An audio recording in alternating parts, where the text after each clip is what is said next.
మీ అందరికీ కూడా శుభాలు తెలియజేస్తూ ఈ ఉదయకాల వేళ మీ అందరికీ కూడా స్వాగతం పలుకుతూ ఈ ఛానల్కి మీకు అరటి పండ్ల ద్వారా పిల్లలు పుడతారా, యాపిల్ పండు ద్వారా పిల్లలు పుడతారా. ఒక భక్తుడు చనిపోయినప్పుడు ఆ సమాధి దగ్గర ఉన్నటువంటి మట్టిని ద్వారా దాన్ని గ్లాసులో నీళ్ళలో వేసుకొని తాగితే పిల్లలు పుడతారా?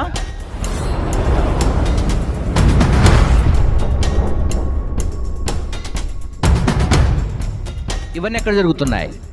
ఏ ప్రాంతంలో జరుగుతున్నాయి? ఈ క్రైస్తవంలో ఏం జరుగుతుంది అనే విషయాల్ని క్లుప్తంగా మనం నేర్చుకోవడానికి ముందుకొద్దాం. ఈ సమయంలో అడ్వర్ట్ ఇలియం గారు కూడా ఈ విషయం పైన స్పందించారు, వాళ్ళ టీం కూడా. ఒకసారి ఆ విషయాలను కూడా మనం నేర్చుకోవడానికి ప్రయత్నం చేద్దాం.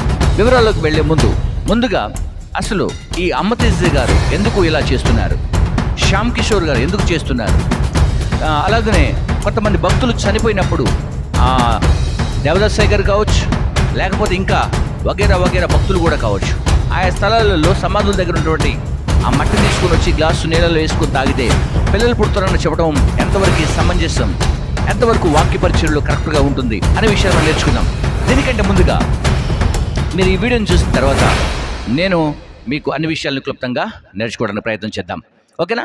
రైట్, చూద్దాం ఒకసారి ఈ వీడియో.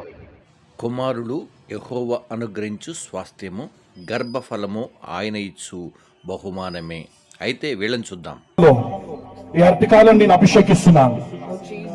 ఈ అరటికాయలు తింటుండగానే పీసీఓడి లయమైపోవాలా, ఫైబ్రాయిడ్స్ లయమైపోవాలా, ప్రతి కాంప్లికేషన్స్ క్లియర్ అయిపోవాలా, అద్భుతాలు జరుగునుగా, సూచక్రియలు జరుగునుగా. ఈ అరటికాయలు ఎవరైతే స్పాన్సర్ చేశారో వారు కూడా దీవించబడాలా. ఈ అరటికాయలు తింటుండగానే అద్భుతము జరగాల. వచ్చే సంవత్సరం నాటికి 12 బిడ్డలు వారికి కలుగునుగా. యేసు నామములో ప్రార్థిస్తున్నాను తండ్రి, ఆమేన్. Come on now, lift it up high. Lift it up high and say, Lord, this is fruit. This is an anointed fruit. Aya, idigo prabhu, inga entamandi, if you got a fruit, lift it up. God can turn around your situations, other areas. Yes, strilu aa pandu, put it on your stomach. Touch that stomach paina, but I mean just put it like this. 7 సార్లు కొరికి తినండి. First time కొంచెం నవలండి, తర్వాత second time, తర్వాత మళ్ళీ అలాగా every time 7 తర్వాత bag లో పెట్టేసుకోండి. ఇంటికి వెళ్ళి స్తోత్రం. ఈ వీడియో చూశారు కదా, ఈ చూసిన తర్వాత మీకు ఏమనిపించిందో నాకైతే తెలియదు, కానీ ఇది 100% వాక్యానుసారం కాదు. ఎందుకంటే శారా గర్భము తెరవబడటానికి వాక్యమును దేవుడు అప్పగించాడు. వాక్యం ద్వారా, దేవుని మాట ద్వారా అలా జరిగించాడు. శరీరంలో ఏమైనా ప్రాబ్లమ్స్ ఉన్నప్పుడు దేవుని వాక్యము, ప్రార్థన ఆ జీవితాన్ని, ఆ బ్రతుకును మార్చి గర్భఫలమును దేవుడిస్తాడు. హన్నా తన జీవితాన్ని కూడా గర్భఫలమును ఇవ్వటానికి అక్కడున్న సేవకుడు వాడుకున్నాడు. సో ఆ టైంలో హన్నా యొక్క గర్భమును దేవుడు తెరిచాడు. సో మనం చూస్తున్నటువంటి వీరిలో ఎవరు కూడా అరటి పండ్లు తినలేదు, ఎవరు కూడా యాపిల్ పండ్లు తినలేదు. అలాగే మనం చూస్తే క్రొత్త నిబంధనలు చూస్తే జకరియా, ఎలిజబెత్లు ఉన్నారు. వారు కూడా గొడ్రాలుగా ఉండటం చూస్తూ ఉన్నాం.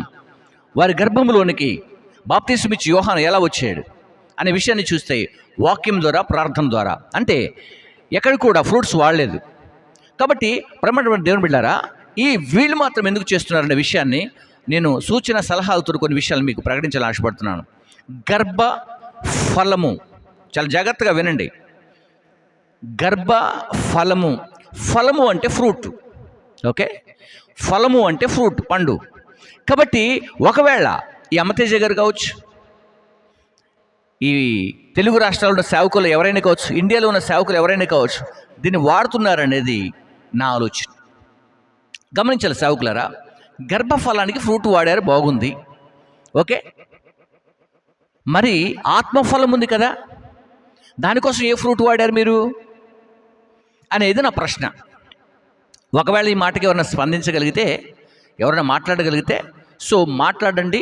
దాని వివరణ కూడా ఇచ్చేవాళ్ళు ఉంటే దయచేసి ఇవ్వండి. నేను ఆ విషయం కొరకు ఎదురు చూస్తూ ఉంటాను.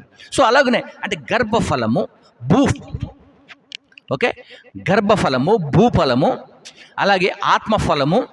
ఆ తర్వాత మనం చూస్తుంటాం కదా అన్ని విషయాల్లో కూడా ఇలాంటి ఫలాలు, ఫలించే విధానాలు.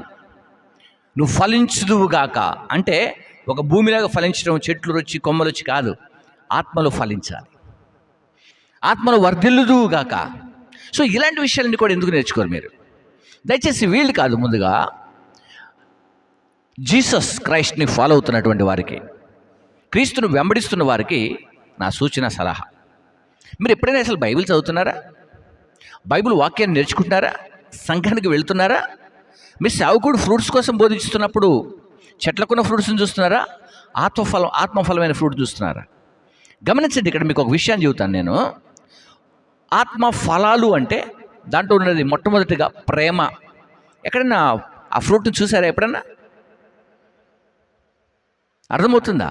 గర్భఫలము అంటే గర్భములో జన్మించే శిశువును గురించి ఫలముగా దేవుడు మాట్లాడాడు.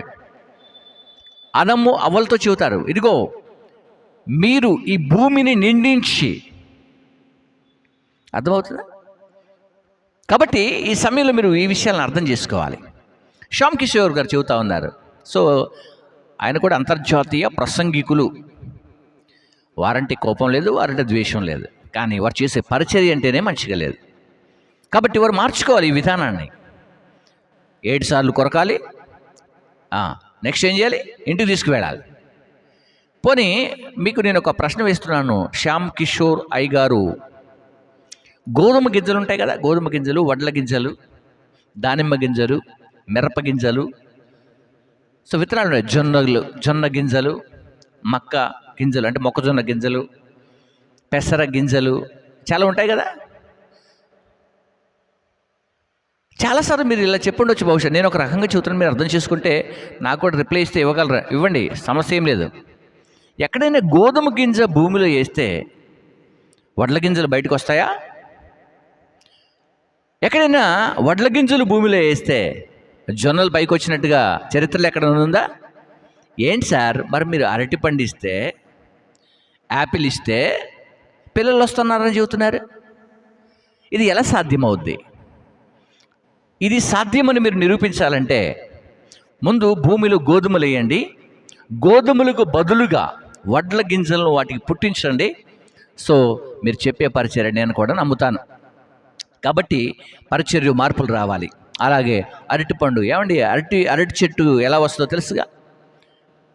అరటిపండు తింటే మరలా డైజెషన్ అయిపోద్ది, అది కొంచెం శక్తిని ఇస్తుంది అంతే. పిల్లలు కాదు దాంతో. ఒకవేళ పురుషులు తింటే మరి పురుషులు కూడా పుట్టాలిగా, వాళ్ళ గర్భఫలం కూడా ఫలించాలి కదా. So wrong way. కాబట్టి దీన్ని ఇంతటితో ఆపేయండి. ఈ వీడియో ఎందుకు చేయడం జరుగుతుందంటే, ఫేస్బుక్లో, ఇన్స్టాలో చాలామంది యవనస్తులు, పిల్లలు మీరు చేసే ఆ యొక్క పనుల కోసం వికృత శాస్త్రాలతో ఆ వీడియోలు చేస్తున్నారు చూడండి.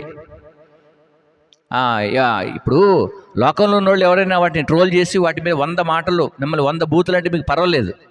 కానీ క్రైస్తవులు, సేవకులు గమనించి సేవను, పరిచయను మార్చుకోమంటే మీకు ఎక్కడ లేని రోషం పుట్టుకొస్తుంది, ఎక్కడ లేని పౌరుషం పుట్టుకొస్తుంది, ఎక్కడ లేని శక్తి వస్తుంది. వాళ్ళకు ఒక సమాధానం చెప్పడం మీకు చేత కాదు.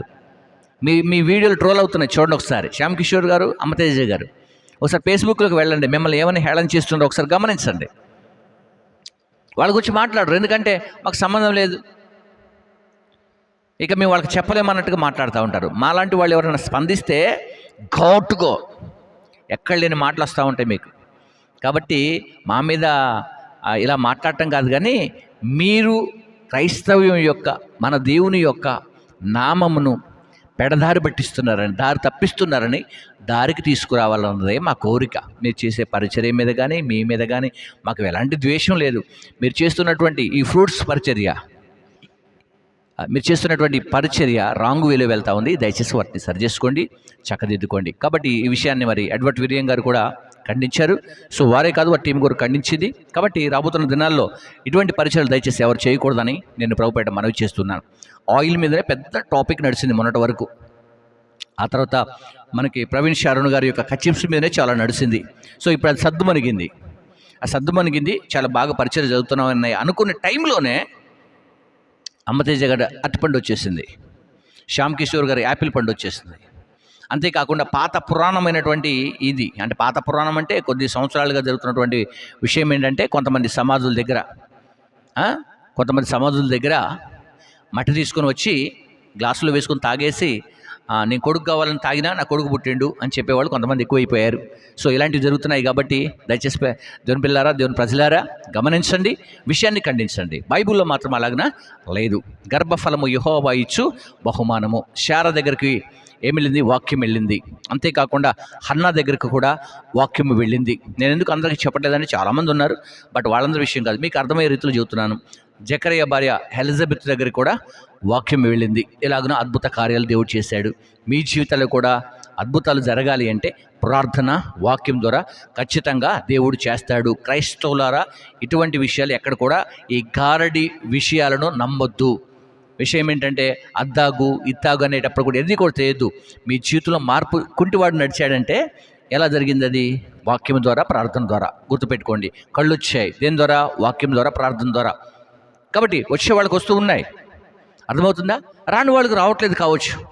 ఇప్పుడు చాలామంది గమనించండి, చాలామంది పాస్టర్స్ అండి, తెలుగు రాష్ట్రాల్లో ఉన్న చాలామంది సేవకులకు, నాకు తెలిసిన వాళ్ళు కొంతమంది ఉన్నారు, అసలు పిల్లలు లేరు వాళ్ళకి. వాళ్ళకి తెలీదా అరటికాయ తినాలి, జాంకాయ తినాలి, మామిడికాయ తినాలి, అదే కాకుండా యాపిల్ తినాలని వాళ్ళకి తెలీదా? సేవకులు ఉన్నారు.